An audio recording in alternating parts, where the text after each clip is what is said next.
In Victorian London, medical student Max McCandles becomes an assistant to eccentric surgeon Godwin Baxter. He meets and falls in love with Godwin's ward, a childlike young woman named Bella. Godwin reveals that the woman, who was pregnant, died by suicide after leaping off a bridge.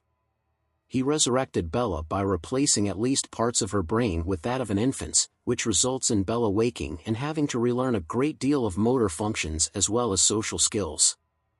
She shows no memory of her past life.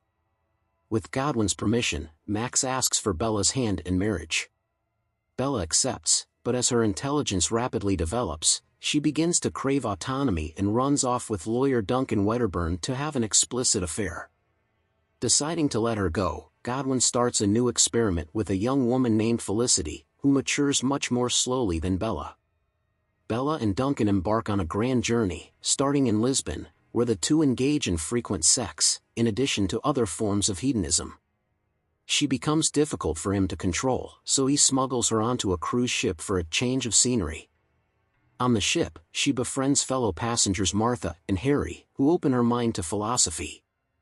Initially attracted to Bella's childlike naivete, Duncan attempts to stun her growth to no avail. He becomes increasingly exasperated and begins to indulge in drinking and gambling. During a stop at Alexandria, Bella is distraught after witnessing the miserable poverty of the locals and donates Duncan's winnings, which are in turn stolen by the crew.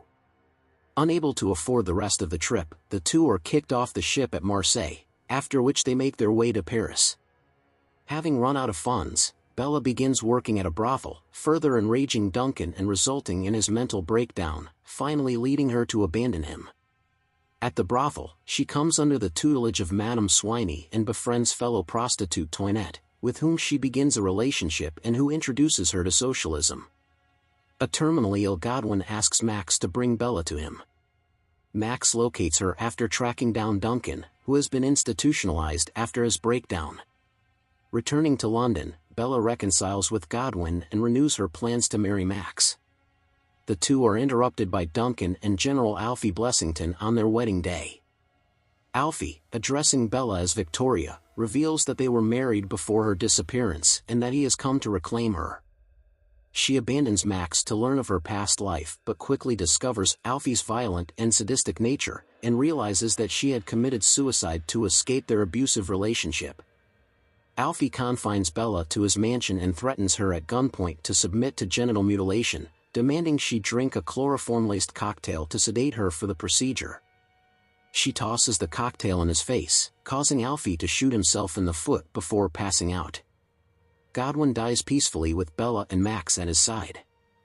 Bella decides to carry on Godwin's work with the help of Max and Toinette, while Felicity's intelligence steadily progresses.